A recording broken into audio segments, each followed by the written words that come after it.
L'Observatoire de la qualité des services financiers a été créé sous l'égide du ministère de l'économie, des finances et du plan en 2009 par décret 2099 avec l'appui technique de la Banque centrale des États de l'Afrique de l'Ouest, qui est la BCEAO. Cette banque centrale, et en collaboration avec les ministères des Finances des différents pays, doit veiller à ce qu'il y ait des observatoires de qualité de services financiers dans chacun des pays des 8 membres de l'Union. Pourquoi 2009? Parce qu'en 2008, il y a eu le sommet du G20. Au cours de ce sommet, les participants ont jugé nécessaire d'orienter tous les pays vers l'inclusion financière. Le Sénégal a été précurseur. Il a créé le premier observatoire de la qualité des services financiers au sein de l'UEMOA. Alors, à cet égard, le ministère de l'économie et des finances nous a donné un mandat précis de jouer le rôle de veille à ce qu'il y ait une amélioration des relations entre les banques et leurs clients, entre les assurés et les compagnies d'assurance, entre les courtiers et les compagnies d'assurance, entre les utilisateurs des services de microfinance et les IMF, et les utilisateurs de monnaie électronique. Le gouvernement a senti la nécessité d'accompagner les consommateurs parce avec 14 millions d'habitants, nous avons 24 banques et 3 établissements financiers, ça va faire 27. Nous avons 1 391 205 comptes ouverts au niveau des banques. Donc, vous voyez que 14 millions d'habitants, 1 391 205 comptes ouverts au 31 décembre, c'est toujours insuffisant. Parce que les 1 391 naturellement, il y a des comptes multiples, il y a des comptes dormants, il y a des comptes dont les personnes sont décédées, etc. Et il y a des gens qui ouvrent des comptes pour des transactions uniques et qui referment les comptes. Donc, ça ne reflète pas la réalité de l'inclusion financière. En quoi consiste notre mission? Protéger le consommateur dans l'optique d'augmenter le taux de bancarisation, naturellement. L'Observatoire est un organisme consultatif qui a pour mission principale la promotion de la qualité des services financiers. La deuxième mission principale, c'est l'amélioration de la qualité de la relation entre usagers et institutions financières. Le mandat de l'Observatoire est décliné sous 3 formes essentiellement. Donc l'information, la formation et la médiation-réconciliation. C'est dire que l'Observatoire, depuis sa création, a mené beaucoup d'activités qui visent véritablement à renforcer la transparence financière. Et dans ce sens, nous avons mené depuis 2009 des activités qui peuvent se décliner sous plusieurs volets. Le premier volet, c'est la promotion de la qualité comme première mission. Et comme activité, nous avons eu à réaliser une série d'enquêtes de satisfaction. Des enquêtes orientées vers la perception qui est recueillie auprès des usagers des services financiers.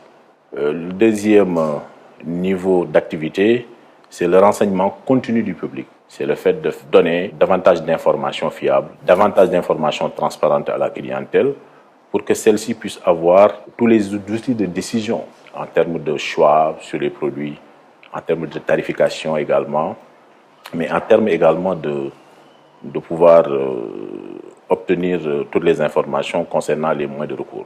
Un troisième niveau, c'est les actions de communication et de sensibilisation de masse que nous menons sur l'ensemble du territoire national à travers l'organisation de réunions publiques d'information, des séances d'information, d'éducation et de communication qui participent véritablement à renforcer la culture financière des usagers.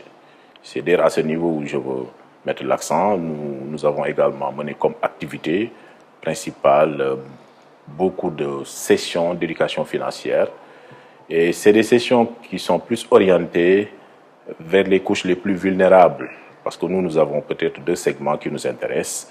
C'est les personnes physiques, mais également c'est les petites et moyennes entreprises. Et l'objectif, c'est de faire en sorte que ces PME puissent avoir plus de connaissances pratiques qui leur permettent de pouvoir prendre des décisions financières, sur leur comptabilité, sur également les décisions de financement, les décisions d'investissement, etc. Le quatrième volet d'activité, toujours global, c'est la médiation financière. C'est quand même un point extrêmement important.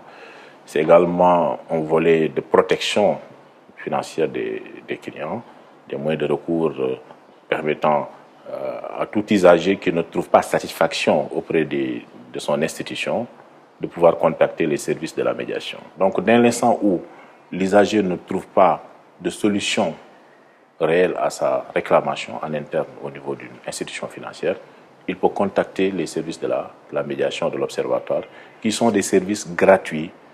Et l'intérêt de ces services, c'est que ça permet de résoudre à l'amiable et dans toute la confidentialité, puisque les médiateurs sont régis par la confidentialité, la neutralité, l'indépendance dans le traitement de leur dossier. Parmi les difficultés majeures que rencontre l'Observatoire dans le cadre de l'exercice de ses fonctions, c'est la difficulté ou le problème de la collecte de données. Nous sommes souvent confrontés à des problèmes de confidentialité ou des secrets bancaires. Du point de vue des opérateurs, le manque de diligence dans le traitement des dossiers de médiation chez les opérateurs. Et nous sommes liés par un délai de 2 mois.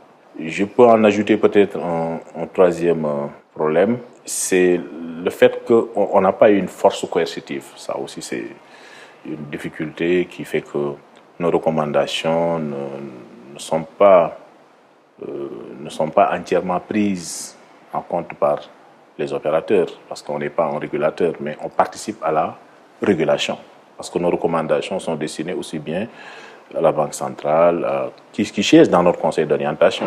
Il y a également les institutions financières à travers les associations professionnelles. Il y a également les associations consommateurs qui sont dans ce conseil. On est en train de travailler sur une matrice qui nous permet de suivre l'état de mise en œuvre de l'ensemble de nos recommandations et voir les recommandations qui ne sont pas encore mises en œuvre et comment faire pour que la Banque centrale et les autorités de contrôle puissent nous aider à aller dans ce sens-là.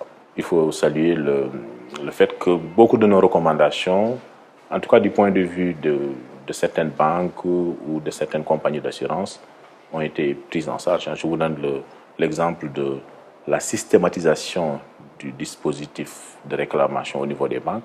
Il faut continuer parce qu'il y a des recommandations qui sont plus difficiles à mettre en œuvre parce que ça relève principalement de la Banque centrale. Il y a nécessité, bien sûr, de renforcer la réglementation en matière de transparence et de protection, notamment pour tout ce qui est système de réclamation au niveau des institutions, mais également au niveau externe. Parce que nous, ce qu'on demande, c'est plus faire en sorte que la médiation puisse être plus efficace dans le traitement des dossiers. On avait même proposé l'insertion d'une clause permettant, n'est-ce pas, à tout usager d'une banque ou même d'une compagnie d'assurance de connaître les coordonnées des médiateurs de l'Observatoire.